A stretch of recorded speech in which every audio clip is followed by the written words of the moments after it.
आज दूसरे वाले लॉकडाउन का आखिरी दिन है।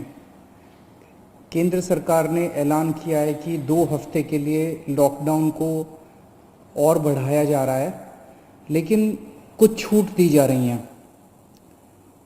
उनमें से क्या छूट रखनी है, क्या छूट नहीं रखनी है, इसके ऊपर दिल्ली सरकार में हम लोगों ने पिछले 2 दिन में काफ़ी गहन सोच विचार किया और हमने निर्णय लिया है कि केंद्र सरकार ने जो भी छूट, पूरे दिल्ली को केंद्र सरकार ने रेड जोन डिक्लेयर किया है। रेड जोन में केंद्र सरकार ने जितनी छूट अलाउ की है वो सभी छूट हम लोग दिल्ली के अंदर अलाउ करने जा रहे हैं। इसका क्या मतलब है, मैं संक्षेप में अभी आपके सामने रखूंगा, लेकिन इसके तुरंत बाद आपको एक डिटेल्ड प्रेस रिलीज़ जारी की जाएगी, जिससे आपको और इसके बारे में, और थोड़ी देर के बाद ऑर्डर्स भी हो जाएंगे इसके बारे में, फॉर्मल ऑर्डर्स। तो आपको पता चल जाएगा कि किस किस क्षेत्र में क्या क्या अलाउ किया जा रहा है। लेकिन एक रूपरेखा मैं आप सब लोगों के सामने रख देता हूँ।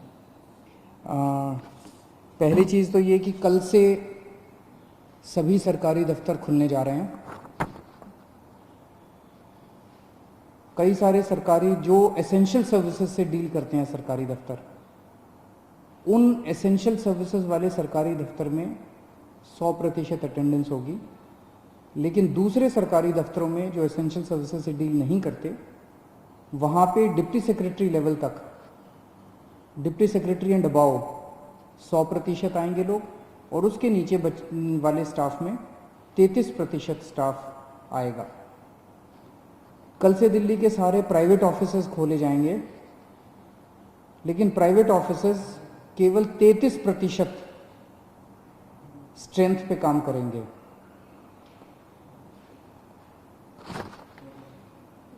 लेकिन जो जो चीज़ें इस वक्त अलाउ नहीं की जा रही, air travel, rail travel, metro बंद रहेंगी, और अंतर्राज्यीय बसें बंद रहेंगी। अंतर्राज्यीय बसें भी और विद इन दिल्ली भी, दिल्ली के अंदर भी बसें नहीं चलेंगी और एक स्टेट से दूसरे स्टेट की बसें भी नहीं चलेंगी। इस दौरान अगले 2 हफ्ते स्कूल बंद रहेंगे, कॉलेज बंद रहेंगे, जितनी भी शैक्षणिक शिक्षा से संबंधित संस्थाएं हैं वो सभी बंद रहेंगी। कोचिंग इंस्टीट्यूट्स बंद रहेंगे, सभी तरह के ट्रेनिंग इंस्टीट्यूट्स बंद रहेंगे। जो हॉस्पिटैलिटी सर्विसेज वाले हैं, सभी होटल, रेस्टोरेंट बंद रहेंगे। और जो ऐसे स्थान हैं जहाँ पे ज़्यादा पब्लिक गैदरिंग होती है, जैसे cinema hall, mall, gymnasium, sports complex, ये सभी बंद रहेंगे। सोशल, पॉलिटिकल, कल्चरल या किसी भी तरह की अन्य गैदरिंग वो बंद है, वो अलाउ नहीं की जाएंगी। जो धार्मिक संस्थान हैं वो सभी बंद रहेंगे। Cycle rickshaw, auto rickshaw, taxi, cab aggregators, ये सब बंद रहेंगे। नाई की दुकान, बार्बर शॉप्स, स्पास एंड सलून्स, ये भी बंद रहेंगे। शाम को 7 बजे से सुबह 7 बजे तक लोगों का बाहर निकलना बंद रहेगा, अनलेस आपको कोई एसेंशियल सर्विसेज के लिए बाहर निकलना हो, कोई ज़रूरी मेडिकल सर्विस है, इस तरह से कोई चीज़ के लिए जो निकलना हो तो अलग बात है, कोई बीमार हो जाए। अदरवाइज शाम को 7 बजे से सुबह 7 बजे तक निकलना बंद रहेगा। 65 साल से ऊपर की उम्र के जो लोग हैं, या जिन लोगों को कोमोर्बिडिटी है, कोई और बीमारी है, जैसे हार्ट की बीमारी है, डायबिटीज़ है, कैंसर है, सांस की बीमारी है, ऐसे लोगों को, जो गर्भवती महिलाएं हैं उनको, और जो बच्चे 10 साल से कम उम्र के हैं, इन लोगों को घर में रहना चाहिए। इन्हें घर में रहना होगा, क्योंकि इनको कोरोना ज़्यादा होता है, और अगर कोरोना हो जाए तो जानलेवा इनके लिए साबित हो सकता है। तो 4 किस्म के लोग हैं जिन्हें घर में रहना होगा, अनलेस कोई मेडिकल इमरजेंसी ना आ जाए। उसके अलावा उन्हें घर में रहना है, जो 65 साल से ऊपर की उम्र के हैं, जिनको कोई और बीमारी है, जो प्रेग्नेंट महिलाएं हैं और जो 10 साल से कम उम्र के बच्चे हैं। इसके अलावा जो सेल्फ एम्प्लॉयड लोग हैं, टेक्नीशियन हैं, प्लम्बर हैं, इलेक्ट्रिशियन हैं, मैकेनिक हैं, सफाई कर्मचारी हैं, जो हमारे घर में काम करने वाले बाई आती है, लॉन्ड्री है, धोबी है, प्रेस वाला है, इस तरह के जो सेल्फ एम्प्लॉयड लोग हैं उन लोगों को काम करने की इजाज़त है, उनको सबको काम करने की इजाज़त दी जा रही है। इसके अलावा जितने मॉल्स हैं, जितने मार्केट कॉम्प्लेक्स हैं और जितने मार्केट हैं, जैसे कनॉट प्लेस है, करोल बाग है, खान मार्केट है, नेहरू प्लेस है, एक्सेट्रा एक्सेट्रा, ये बंद रहेंगे। लेकिन इन मार्केट्स के अंदर जो ज़रूरी सामान की चीज़ों की दुकानें हैं, एसेंशियल सर्विसेज की दुकानें हैं, वो सारी खुली रहेंगी। चाहे कोई मार्केट हो, चाहे मार्केट कॉम्प्लेक्स हो, ज़रूरी सामान की चीज़ें खुली रहेंगी और किताबों की स्टेशनरी की दुकानें खुली रहेंगी। लेकिन जो स्टैंड अलोन शॉप्स हैं, जो नेबरहुड कॉलोनी शॉप्स हैं और जो रेजिडेंशियल कॉम्प्लेक्स में शॉप्स हैं, वो सारी खुली रहेंगी। वो चाहे एसेंशियल आइटम्स की शॉप्स हों, चाहे नॉन एसेंशियल आइटम्स की शॉप्स हों, कोई भी शॉप्स हों। कई लोग मेरे पास कल से मैसेजेस, फोन्स आ रहे हैं कि इस चीज़ की दुकान खुलेगी क्या, उस चीज़ की दुकान खुलेगी क्या, ये वाली दुकान खुल। तो मार्केट, मॉल और मार्केट कॉम्प्लेक्स बंद रहेंगे। Stand alone shops, neighbourhood colony shops और रेजिडेंशियल कॉम्प्लेक्सेस में जो दुकानें हैं, उनमें चाहे कोई भी सामान हो, किसी भी तरह का सामान हो, वो सारी दुकानें खुली रहेंगी। इसके अलावा प्रिंट एंड इलेक्ट्रॉनिक मीडिया खुला रहेगा। आईटी से रिलेटेड सर्विसेज की सभी ऑफिसेज खुले रहेंगे, कॉल सेंटर खुले रहेंगे, डेटा सेंटर्स खुले रहेंगे, वेयर हाउसिंग सर्विसेज खुले रहेंगे, कोल्ड स्टोरेज खुले रहेंगे, प्राइवेट सिक्योरिटी वाले और फैसिलिटी मैनेजमेंट सर्विसेज खुले रहेंगे। इसके अलावा सारे इंडस्ट्रियल एस्टेट खुले रहेंगे, जहां जहां एक्सेस कंट्रोल है। एक्सेस मतलब जो वहां पे अंदर जाने की, बाहर आने की, जहां जहां कंट्रोल है, तो लगभग सभी इंडस्ट्रियल एस्टेट खुले रहेंगे। इसके अलावा जो एसेंशियल सर्विस, एसेंशियल गुड्स बनाने वाली मैन्युफैक्चरिंग यूनिट्स हैं, वो चाहे इंडस्ट्रियल एस्टेट में हो, चाहे इंडस्ट्रियल एस्टेट के बाहर हो, दवाई बनाने वाली, फार्मा की कंपनियां, मेडिकल डिवाइसेस बनाने वाली, उनके रॉ मटेरियल बनाने वाली, इंटरमीडिएरी बनाने वाली, या उसकी सप्लाई चेन से संबंधित कोई भी चीज़ें जो है, वो सारी मैन्युफैक्चरिंग यूनिट्स खुली रहेंगी। आईटी हार्डवेयर से संबंधित मैन्युफैक्चरिंग यूनिट्स खुली रहेंगी। पैकेजिंग मटेरियल के मैन्युफैक्चरिंग की यूनिट्स खुली रहेंगी। इसके अलावा ई कॉमर्स एक्टिविटीज़ केवल एसेंशियल गुड्स में परमिटेड है, नॉन एसेंशियल में ई कॉमर्स एक्टिविटीज़ परमिटेड नहीं है। लोगों के आने जाने का कैसे है? तो अगर आप 4 पहिया व्हीकल में हैं तो ड्राइवर के अलावा 2 लोग और गाड़ी में अलाउड हैं, लेकिन आपको केवल परमिटेड एक्टिविटीज़ के लिए सड़क पे आना अलाउड है। और अगर आप 2 पहिया व्हीकल पे हैं तो आप केवल अकेले जा सकते हैं, आपके पीछे बैठ के कोई नहीं जा सकता। अकेले 2 पहिया व्हीकल पे अलाउड है, लेकिन केवल एसेंशियल सर्विसेज के लिए परमिटेड है। कंस्ट्रक्शन एक्टिविटीज़ केवल इन सीटू कंस्ट्रक्शन, मतलब कि मजदूरों के आवागमन की इजाज़त नहीं है। अगर मजदूर वहीं रह रहे हैं, आसपास रह रहे हैं, उस केस में कंस्ट्रक्शन एक्टिविटीज़ अलाउड है।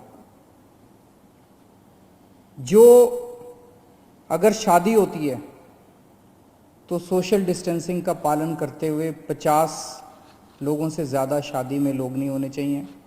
अगर कोई किसी की मौत हो जाती है तो उसमें 20 लोगों से ज़्यादा लास्ट राइट्स के लिए अलाउड नहीं है।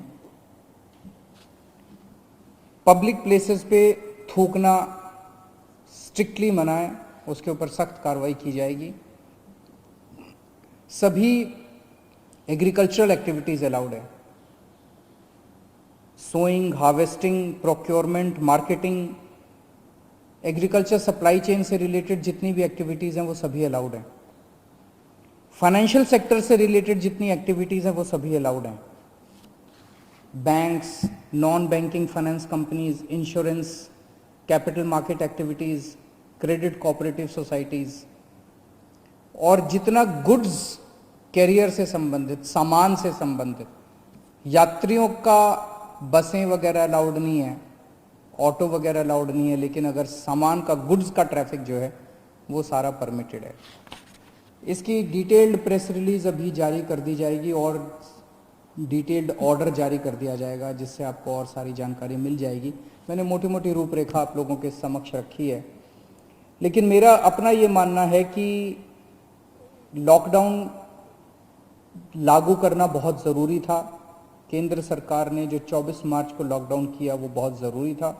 उस वक्त अगर हम लॉकडाउन न करते तो देश के अंदर भयावह स्थिति हो सकती थी, क्योंकि उस टाइम देश कोरोना से डील करने के लिए तैयार नहीं था। उस वक्त हमारे पास पीपी किट्स नहीं थे, टेस्टिंग किट्स नहीं थे, कुछ भी नहीं थे, अस्पताल तैयार नहीं थे, लोग तैयार नहीं थे, सोशल डिस्टेंसिंग का आइडिया नहीं था लोगों को। अब 1.5 महीने के बाद, लगभग 1.5 महीना हो गया, 1.5 महीने के बाद मुझे लगता है कि हम लोग, कम से कम दिल्ली की मैं बात कर रहा हूँ, दिल्ली आज लॉकडाउन खोलने के लिए तैयार है। पूरे दिल्ली को रेड जोन में रखा गया है। अभी तक हमने जितनी भी केंद्र सरकार से गाइडलाइंस आई, अच्छी गाइडलाइंस आई, बहुत अच्छी गाइडलाइंस आई, हमने सबका पालन किया। लेकिन अब पूरे दिल्ली को रेड जोन में कर देने से 2 बड़ी समस्याएं पैदा हो। एक तो जनता को बहुत तकलीफ है, जनता के रोजगार चले गए हैं, दुकानें बंद हैं, उससे व्यापारियों को बहुत ज़्यादा तकलीफ है, इंडस्ट्री बंद है, और बहुत सारी नौकरियां जा रही हैं, लोग दिल्ली छोड़ छोड़ के चले जाएंगे। अब इससे पूरी अर्थव्यवस्था गड़बड़ा गई है और बहुत ज़्यादा दिन हम इसको बर्दाश्त नहीं कर पाएंगे। और दूसरी तरफ जब सारी अर्थव्यवस्था बंद है तो सरकार का रेवेन्यू आना बंद हो गया है। तनख्वाहें कहाँ से देंगे, सरकारें कैसे चलेंगी? बिल्कुल बंद हो गया सरकार का रेवेन्यू आना। पिछले महीने, अप्रैल के महीने में हर साल 3,500 करोड़ का रेवेन्यू आया करता था, इस बार केवल 300 करोड़ का रेवेन्यू आया है। इससे तो तनख्वाहें नहीं दी जा सकती, सरकार कैसे चलेगी? तो अब अर्थव्यवस्था का बड़ा संकट पैदा हो रहा है। तो मेरा अपना ये मानना है कि लॉकडाउन के पीरियड को हमें तैयारी करने के लिए, कोरोना की तैयारी करने के लिए इस्तेमाल करना चाहिए था, जिसका हमने भरपूर इस्तेमाल किया। ऐसा कभी नहीं हो सकता। अब कोरोना आ गया है, कोरोना रहेगा, कोरोना 0 हो जाएगा, कोरोना का एक भी पेशेंट नहीं होगा, आगे कोरोना कभी नहीं होगा, ऐसा हो ही नहीं सकता, पूरी दुनिया में नहीं हो रहा, ये संभव ही नहीं है। अब हमें कोरोना से जीने की, कोरोना के साथ जीने की तैयारी करनी पड़ेगी, इसकी आदत डालनी पड़ेगी। सरकारों को इसकी तैयारी करनी पड़ेगी, जनता को इसकी, हम सबको इसकी तैयारी करनी पड़ेगी, देश को इसकी तैयारी करनी पड़ेगी। आज दिल्ली इसके लिए तैयार है। हमने पर्याप्त उपाय कर लिए हैं, पर्याप्त व्यवस्थाएं कर ली हैं, अस्पतालों का इंतजाम कर लिया है, किट्स का इंतजाम कर लिया, सारी व्यवस्थाएं कर ली हैं। अगर लॉकडाउन पूरी तरह से दिल्ली में खोल दिया जाता है, हमने सुझाव दिया है केंद्र सरकार को कि जो जो कंटेनमेंट जोन हैं दिल्ली के अंदर, लगभग 97 कंटेनमेंट जोन्स बचे हैं, जो जो कंटेनमेंट जोन हैं उनको पूरी तरह से सील कर दिया जाए और बाकी दिल्ली को ग्रीन कर दिया जाए, बाकी दिल्ली के मार्केट खोल दिए जाएं। मार्केट में चाहे तो ऑड इवन कर दें, एक दिन ऑड दुकानें खुलेंगी, एक दिन इवन दुकानें खुलेंगी, लेकिन अब दिल्ली को खोलने का समय आ गया है, हम उसके लिए तैयार हैं। हम केंद्र सरकार से बात भी कर रहे हैं और हमें पूरी उम्मीद है कि जल्द दिल्ली के मार्केट भी खुलेंगे, अर्थव्यवस्था भी खुलेगी।